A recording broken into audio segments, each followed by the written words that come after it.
भाषा शिक्षण में आप सबका स्वागत है।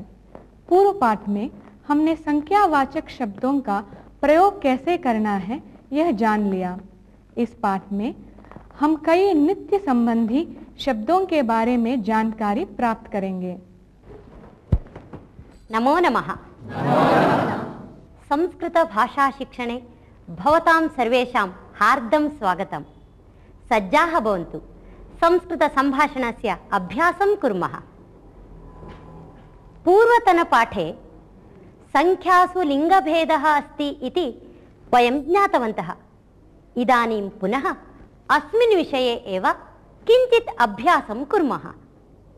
यथा अहं वाक्यं वदामि, अनन्तरम् एकां संख्यां लिखामि। भवन्तः संख्यावाचकं योजयित्वा तद् वाक्यं पुनरुच्चारयन्तु। यथा वचनानि सन्ति, त्रीणि इति अहं लिखामि। भवन्तः वदन्ति त्रीणि वचनानि सन्ति। वदामः वा?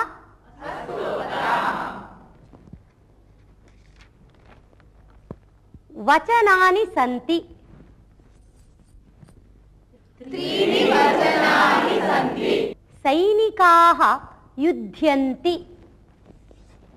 चत्वारः सैनिकाः युध्यन्ति। महिलाः जल्पन्ति। तिस्रः महिलाः जल्पन्ति। बालिकाः क्रीडन्ति। चत्वारः बालिकाः क्रीडन्ति। चतस्रः बालिकाः क्रीडन्ति। पुनः वदन्तु। चतस्रः बालिकाः क्रीडन्ति। पाण्डवाः सन्ति। पञ्च पाण्डवाः सन्ति। शिशुः रोदिति। एकः शिशुः रोदिति। पण्डिताः चर्चां कुर्वन्ति। चत्वारः पण्डिताः चर्चां कुर्वन्ति। उत्तमम्। नाविकाः नौकां चालयन्ति।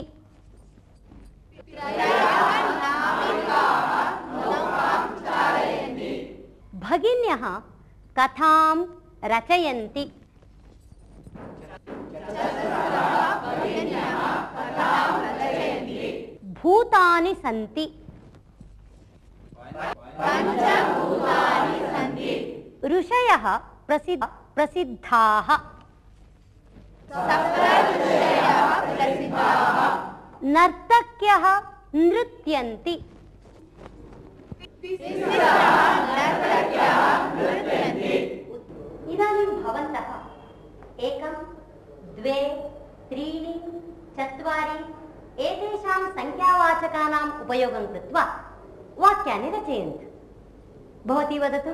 मम हस्ते कङ्कणद्वयम् अस्ति। उत्तमम्। अत्र 5 अङ्गुल्यः सन्ति। अहं मित्रे गुणद्वयम् इच्छामि। मम समीपे तिस्रः कुञ्चिकाः सन्ति। मम गृहसमीपे 4 देवालयाः सन्ति। देवालयाः सन्ति। मम गृहसमीपे 4 देवालयाः सन्ति। चतस्रः दिशः सन्ति। उत्तमम्। मम गृहे 3 दूरवाण्यः सन्ति। अहं 4 पुण्यक्षेत्राणि दृष्टवती। मम गृहे एकः वृक्षः अस्ति। उत्तमम्। सरोवरे 4 बालकाः तरन्ति। अशोकस्तम्भे 4 सिंहवदनानि सन्ति। उत्तमम्। वैद्यालये 4 वैद्याः सन्ति। मम गृहे 4 घटाः सन्ति। उत्तमम्। मम भगिनीद्वयं महाविद्यालये पठति। वृक्षे मर्कटद्वयं क्रीडति। उत्तमम्। मार्गे 4 बालिकाः संस्कृते जल्पन्ति। संस्कृतेन जल्पन्ति। संस्कृतेन जल्पन्ति। पुनः वदतु। मार्गे 4 बालिकाः संस्कृतेन जल्पन्ति। उत्तमम्। मम हस्ते एका शुटी अस्ति। मम गृहे शुलिद्वयमस्ति। मार्गे 3 यानानि सन्ति। उत्तमम्। वयमिदानीं संख्यासम्बन्धे एकां क्रीडां क्रीडामः।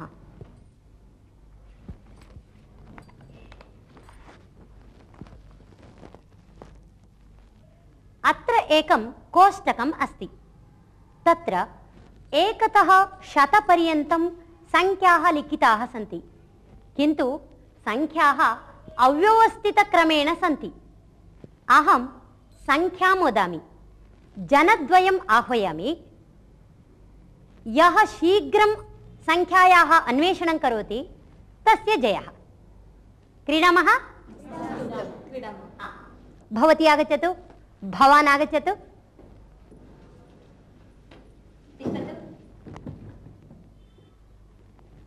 अहं संख्यां वदामि, भवन्तः सर्वे मौनम् उपविशन्तु। 62।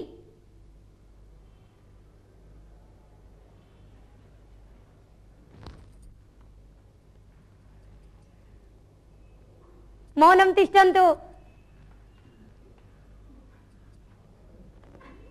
न न न न वक्तव्यम्। समयः नास्ति। समीचीनं। रेवत्याः जयः।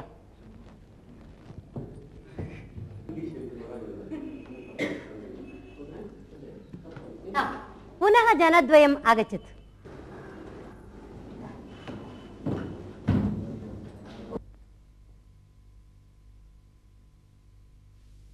अष्टाविंशतिः। अत्र मौनं तिष्ठन्तु।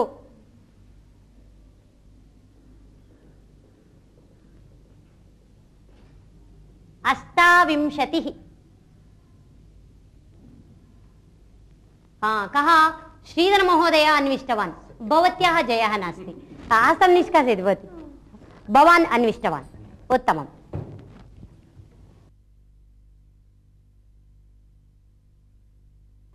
इदानीं रविः, मेखला च आगच्छतु।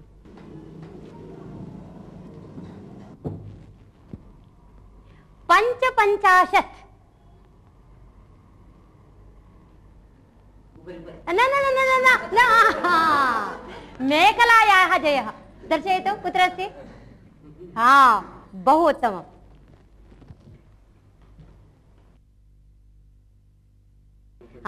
इदानीं राजलक्ष्मी भगिनी, भवान् च आगच्छताम्।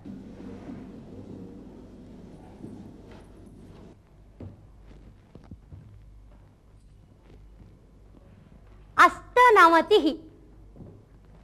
न वदन्तु, अत्र मौनं तिष्ठन्तु। मौनं मौनं न। समीचीनं। भवतः नाम किं? नागराजस्य जयः।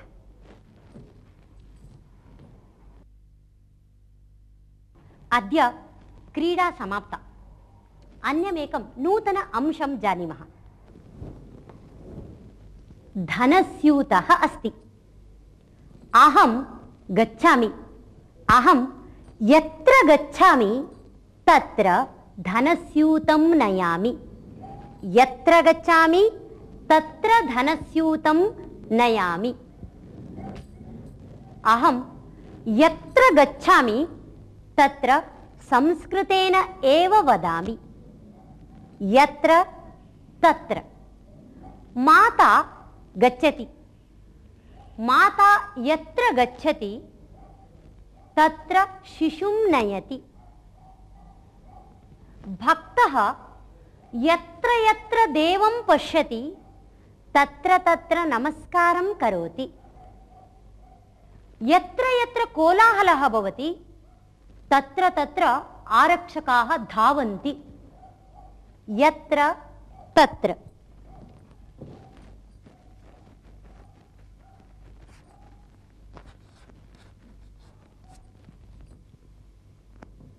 वयम् इदानीम् एकम् अभ्यासं कुर्मः। अत्र बहूनि चित्राणि सन्ति। अहं शब्दद्वयं वदामि। चित्रस्य साहाय्येन यत्र तत्र योजयित्वा वाक्यानि वदन्तु। वदतु। दीपः, अंधकारः। यत्र दीपः अस्ति तत्र अंधकारः नास्ति। मधुरं, पिपीलिकाः। यत्र मधुरं भवति तत्र पिपीलिकाः भवन्ति। मन्दिरं, भक्ताः। यत्र मन्दिरम् अस्ति तत्र जनाः गच्छन्ति। उत्तमं। सङ्गीतसभा जनाः। यत्र सङ्गीतसभा अस्ति तत्र जनाः सम्मिलन्ति। उत्तमं। दीपः कीटाः। यत्र दीपः अस्ति तत्र कीटाः भवन्ति। उत्तमम्। उद्यानं जनाः। यत्र उद्यानवनम् अस्ति तत्र जनाः सञ्चरन्ति। मन्त्री सेवकाः। यत्र मन्त्री भवति तत्र सेवकाः अपि भवन्ति। अरण्यं वृक्षाः। यत्र अरण्यं भवति तत्र वृक्षाः अपि भवन्ति। उत्तमं। पूजा घण्टानादः। यत्र पूजा भवति तत्र घण्टानादः भवति। उत्तमं। रामः आञ्जनेयः। यत्र रामः भवति तत्र आञ्जनेयः अपि भवति। उत्तमं। वृष्टिः सस्यसमृद्धिः। यत्र वृष्टिः भवति तत्र सस्यसमृद्धिः भवति। पुष्पं भ्रमरः। यत्र पुष्पं भवति तत्र भ्रमरः आगच्छति। इदानीं यत्र तत्र उपयुज्य भवन्तः स्ववाक्यानि रचयन्तु। भवती वदतु। यत्र भोजनमस्ति तत्र जनाः गच्छन्ति। उत्तमं। यत्र आतङ्कवादः भवति तत्र शान्तिः कथं भवति? उत्तमं। यत्र रोगी भवति तत्र वैद्यः चिकित्सा करोति। वैद्यः चिकित्सां करोति। पुनः वदतु। यत्र रोगी भवति तत्र वैद्यः चिकित्सां करोति। उत्तमं। यत्र शुचिः अस्ति तत्र स्वास्थ्यं भवति।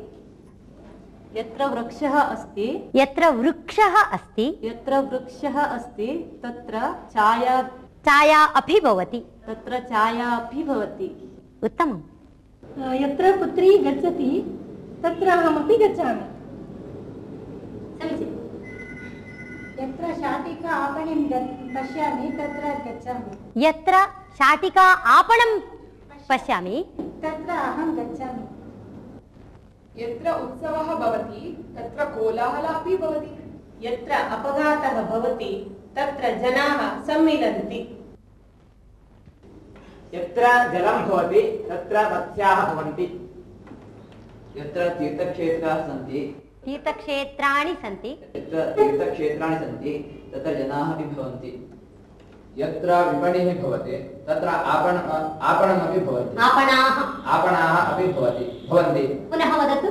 यत्र विपणिः अस्ति तत्र आपणाः अपि भवन्ति। यत्र सैनिकाः भवन्ति तत्र आयुधानि भवन्ति। यत्र महिला संवर्धः तत्र कोलाहलः भवति। यत्र संस्कृतगोष्ठी भवति तत्र अहं गच्छामि। यत्र नगरं भवति तत्र मालिन्यं भवेदेव। यत्र कार्यम् अस्ति तत्र श्रमजीविनः सन्ति। यत्र पाकशाला अस्ति तत्र मधुराणि भक्ष्याणि भवन्ति। उत्तमं।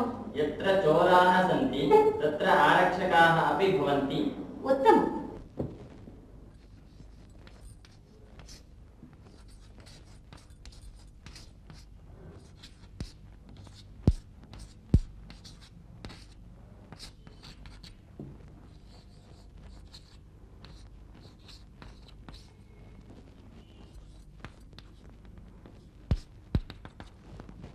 यत्र अतिवृष्टिः भवति तत्र वदतु। यत्र अतिवृष्टिः भवति तत्र जनाः दुःखिताः भवन्ति। उत्तमम्। यत्र अतिवृष्टिः भवति तत्र गृहाणि पतन्ति। उत्तमं। वदति वा? यत्र अतिवृष्टिः भवति तत्र मन्त्र्याः धनसाहाय्यं करोति। मन्त्रिणः धनसाहाय्यं कुर्वन्ति। वदतु।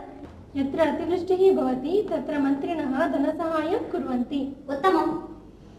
यत्र अतिवृष्टिः भवति तत्र महती हानिः भवति। उत्तमं। यत्र अतिवृष्टिः भवति तत्र आहारसमस्या उत्पद्यते। उत्तमं। यत्र अतिवृष्टिः भवति तत्र महान् प्रवाहः भवति। यत्र अतिवृष्टिः भवति तत्र मन्त्रिणः विमानयानेन गच्छति। यत्र अतिवृष्टिः भवति तत्र जनाः म्रियन्ते। यत्र अतिवृष्टिः भवति तत्र कृषिक्षेत्राणां परिस्थितिः दारुणा भवति। दारुणा भवति। दारुणा भवति। पुनः वदतु। यत्र अतिवृष्टिः भवति तत्र कृषिक्षेत्राणां परिस्थितिः दारुणा भवति। उत्तमम्। यत्र अतिवृष्टिः भवति तत्र धनहानिः भवति। उत्तमम्। यत्र तत्र, जहाँ वहाँ, इस अर्थ में इन दोनों शब्दों का प्रयोग किया जाता है। जैसे यत्र तत्र, माता गच्छति, माता यत्र गच्छति तत्र शिशुं नयति। भक्तः यत्र यत्र देवं पश्यति तत्र तत्र नमस्कारं करोति। यत्र यत्र कोलाहलः भवति तत्र तत्र आरक्षकाः धावन्ति। अब आप लोग कई दृश्य देखेंगे जिनमें इन शब्दों का प्रयोग बार बार किया गया है। यत्र विद्वज्जनो नास्ति श्रेष्ठस्तत्राल्पधीरपि निरस्तपादपे देशे एरण्डोऽपि द्रुमायते।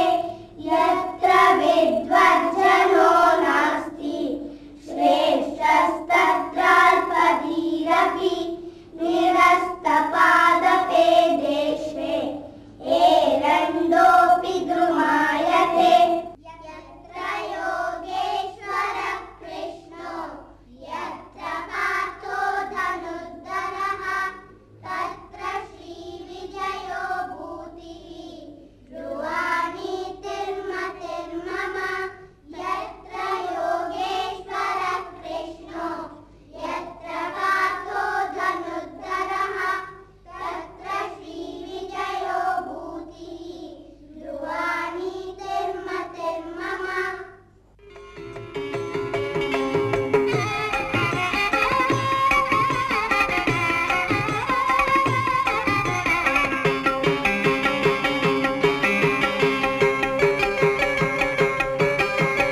संस्कृतेन सम्भाषणं कुरु जीवनस्य परिवर्तनं कुरु।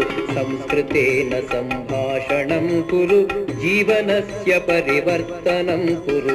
यत्र यत्र गच्छसि पश्य तत्र संस्कृतम्। संस्कृते संरक्षणं कुरु, संस्कृते संरक्षणं कुरु। संस्कृतेन सम्भाषणं कुरु जीवनस्य परिवर्तनं कुरु। संस्कृतेन सम्भाषणं कुरु जीवनस्य परिवर्तनं कुरु। यत्र यत्र रघुनाथकीर्तनं तत्र तत्र कृतमस्तकाञ्जलिं बाष्पवारि परिपूर्णलोचनं मारुतिं नमत राक्षसान्तकम्। यत्र यत्र रघुनाथकीर्तनं तत्र तत्र कृतमस्तकाञ्जलिं बाष्पवारि परिपूर्णलोचनं मारुतिं नमत राक्षसान्तकम्। वयमिदानीम् एकं सुभाषितं शृणुमः। क्षणशः कणशश्चैव विद्यामर्थं च साधयेत्। क्षणत्यागे कुतो विद्या, कणत्यागे कुतो धनम्। क्षणशः कणशश्चैव विद्यामर्थं च साधयेत्। क्षणशः कणशश्चैव विद्यामर्थं च साधयेत्। क्षणत्यागे कुतो विद्या, कणत्यागे कुतो धनम्।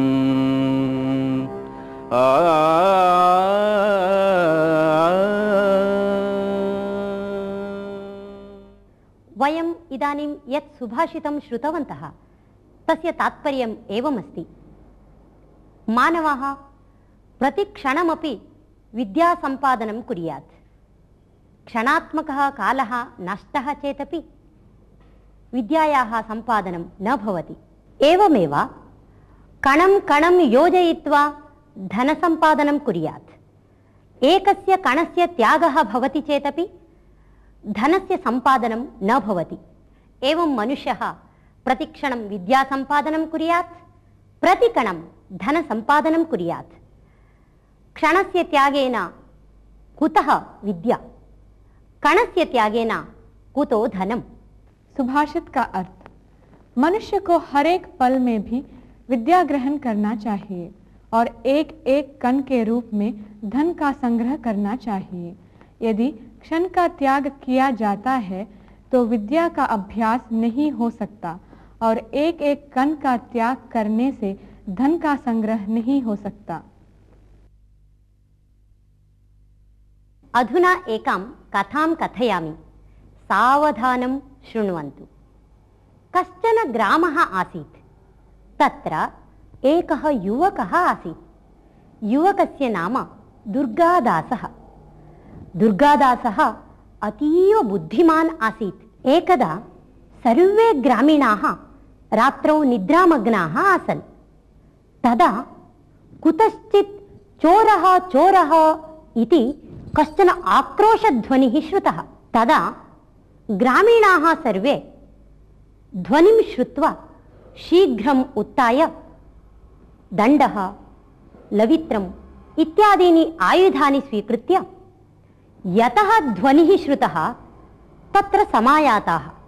तत्र दुर्गादासं दृष्ट्वा सर्वे ग्रामीणाः पृष्टवन्तः, चोरः कुत्र अस्ति इति। तदा दुर्गादासः एकं न्यग्रोधवृक्षं दर्शितवान्। सर्वे ग्रामीणाः न्यग्रोधवृक्षं परितः तथा स्थितवन्तः यथा तत्र विद्यमानः चोरः धावितुं न शक्नुयात्। चन्द्रप्रकाशे कोऽपि चोरः न दृष्टः, किन्तु न्यग्रोधवृक्षस्य मूले कश्चन महान् व्याघ्रः आसीत्। सः कथमपि पलायनं करोमि इति चिन्तयित्वा पलायनं कर्तुम् उद्युक्तः आसीत्। तदा तेषु जनेषु अन्यतमः उक्तवान्, केभ्यश्चित् दिनेभ्यः पूर्वम् एषः व्याघ्रः एकं जनं मारितवान्, अपरः व्रणितः कृतः, अतः एषः व्याघ्रः अवश्यं मारणीयः इति। तदा सर्वे ग्रामीणाः व्याघ्रं परितः स्थित्वा आयुधैः सम्यक् ताडितवन्तः। तथा ताडितवन्तः यथा उत्थाय धावितुम् अशक्तः अभवत् व्याघ्रः। तत्रैव व्याघ्रः मृतः अभवत्। तदा ग्रामीणाः सर्वे अपि दुर्गादासं दृष्ट्वा पृष्टवन्तः, किं भोः, नरमांसभक्षकः व्याघ्रः आगतः, भवान् तु वदति चोरः चोरः इति आक्रोशं करोति, किमेतत् इति। तदा हसन् दुर्गादासः उक्तवान्, यदि अहं व्याघ्रः आगतः इति वदेयं, भवन्तः सर्वे अपि द्वारं कीलयित्वा अन्तः उपविशेयुः। अतः अहं बुद्धि उपयोगं कृत्वा चोरः चोरः इति उक्तवान्। भवन्तः सर्वे अपि आयुधं स्वीकृत्य बहिः धावित्वा आगताः इति उक्तवान्। तदा ग्रामीणाः सर्वे अपि दुर्गादासस्य समयप्रज्ञां ज्ञात्वा तं बहुधा श्लाघितवन्तः। कथायाः अर्थं ज्ञातवन्तः किल? धन्यवादः। नमो नमः। इसी के साथ यह पाठ समाप्त होता है। अगले पाठ में फिर मिलेंगे, तब तक के लिए धन्यवाद।